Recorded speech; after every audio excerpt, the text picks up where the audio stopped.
All right. Let's do an update here on all three of my African cichlid tanks. We've got the 29-gallon grow-out tank, the 90-gallon tank, which is kind of like an intermediate tank, and then we got my 135, where all my larger adult males are. Here's the 29-gallon tank. As you can see, did a little bit of aquascaping in this one. Well, I don't know if you'd call it aquascaping, but I put some plants that are glued to rocks here, different types of Anubias, and we see an Amazon sword, a bundle of them there on the left side. So these guys are pretty happy in here. All the fry that I've had, my last several times that females have held, have survived, and all the ones growing up in here are doing great. We got a mix of different OBs, and there was one charcoal mother, so you can see some of these juvies have a darker tone to them. And there's 2 or 3 in here that you can really identify, even at this age, that I think are going to be really, really beautiful fish when they get a little bit larger. Zoomed in here from different angles. Looking on the left side, you see the Amazon sword there on the left. Bundle of 3 of them. Stuffed them into a little basket, didn't do any gluing with that one. Just make it really tight with gravel and they're going to hold. See the sponge filters there and the air stone. Big fan of those sponge filters for smaller tanks now. It's just so easy to start a new one. Just remove one of those sponges there, put it on the new one. You've got a tank that's ready to go. I've got high hopes for this guy right here, this OB. My 2 best fish are the parents of this one. You can see a little charcoaly, but some hints of other colors in there, and the white dorsal fins, the streaks of white on there. None of the other ones have that, so that's one. There is a chance Snake Eyes is the mother for that one. I'm not 100% sure. Sometimes you lose track when you've got fry from different mothers. And then that yellow one right there, I've got high hopes for that one as well. Even though it's mostly yellow, there's some sparkles and things like that, some highlights on that fish. We'll get another look later. Get a look at some other ones here that I know my favorite female is the mother for. You can see the resemblance with Storm Shadow, whom you may have seen in my other videos. You can see right there. Another one with a little bit of charcoal. Here's let's look over here again at one of Storm Shadow's, and then here is that yellow one that I was talking about. You can see that there's some other sparkles and some hints of blue going on.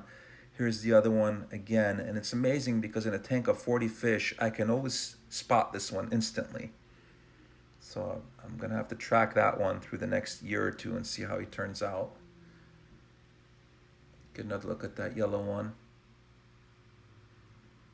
I know who the mother is of that one, and Diamond is the father. Pulling back out at the wide shot here, let's shift over to the 90-gallon. Did a bunch of aquascaping in this one, and the tank is really coming together nicely. And one of the things I'm starting to realize is that the fish really like the plants in there, because they probably give off some scent and some interesting things to explore and sift through. Food gets caught in there, and they might munch on other things on the leaves, algae or moss perhaps, and it just gives the fish something to do. If you compare it to the opposite extreme, imagine if there was nothing in here, just the acrylic. The fish would get bored. There's nothing to do. There's nothing to stimulate them, and you can tell that they really get engaged now in this tank with all the plant life that I have in there. You can see some mini moss in there. On the left, there's a water fern, which I think we're zoomed in on it right now. That has the potential to spread, as does the mini moss. And then the taller plant all the way on the right, there's Java ferns and Anubias in there. The taller plant on the right, that's a bundle of 3 pushed together. That's a jungle vallisneria right there. Right behind one of my favorite young fish right there. That's Diamond Sun. He's another one that I identified really early, like the 2 I showed you in the 29. I knew there was something to this guy right away, and obviously, I knew he wouldn't be one of the ones I was going to sell or trade back to the tropical fish store. So I've really come to love this tank because of the different colors, all these fish in different stages. There's no alpha males in here, although that blueberry one right there is pretty tough. One of those blue dolphins is pretty tough, but there's no fish really attacking other fish, and none of the small ones are in danger. Everyone's doing great. And there's just something about this tank, because when you sit in front of it, you can see the whole thing kind of in one shot, your whole vision, your whole field of view. With my 135, as we look at snake eyes there on the left side, another mother right there, Crystal. She's the mother of that beautiful one that I said that Diamond is the father. Another one of the mothers right there, Jubilee, in the upper left. And of course, the Cleopatra of my African Cichlids right there, that Storm Shadow in the back. So what I was saying is that you can see this whole tank in your field of vision. One thing about my 135, you have to turn your head left and right, which is, that's cool because it's a bigger tank. But there's something about the 90 gallon that is just like a perfect, framed perfect when you're sitting in front of it.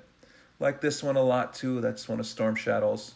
I like that it has the yellow streaks on the fins. A marbled OB. I'm thinking about adding a couple electric yellows to this tank. Maybe a couple bumblebees. They have the blue and the yellow ones just to add a different color. I think would do a lot for this tank as we look at Storm Shadow in close, my blue dolphin. Kind of took a little nip in the direction of a couple fish there. There's Diamond Sun with his mother directly to the left and now below him. Looking here from the left side, the long view. Storm Shadow always comes right to the glass here, or acrylic I should say, whenever I come near. Another mother on the left there, Jubilee. So things are going terrific in this tank. Couldn't be better. Have fun. I've had fun with the projects, the plants and whatnot. The Java ferns, I'm not sure how healthy they are. As you can see, some of them are turning brown. I pull those leaves out when that happens, and hopefully that means the ones that are left are stronger and they're not going to slowly all wither away like that. The Anubias, though, it's a rock-solid, robust plant. They last a long time, don't require much maintenance. So now we're at the 135.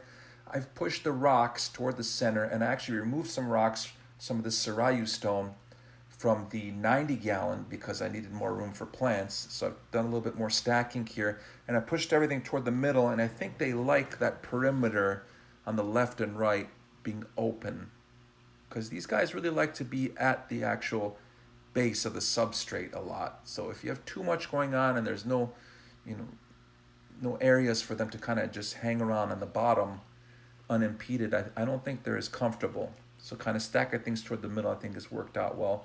Artificial plants in here, these guys staged a riot when I changed the feeding schedule to every other day. I used to feed them 6 times a week. And they uprooted all the plants, just destroyed everything. There was nothing left.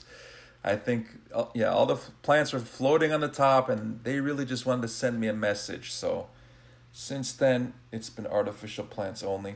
And if you try to arrange rock formations, they like to be able to swim in and out of the rocks and kind of have little crevices and areas to hang out. I think they really like to do that, especially my electric yellow, which you're going to see right now. Lemon Drop's going to come into the picture. She's always swimming in those passageways and things you can see right there. So kind of keep that in mind. Kind of stack them with a purpose, not just randomly. Looking here on the left side, long view. This was shortly after feeding.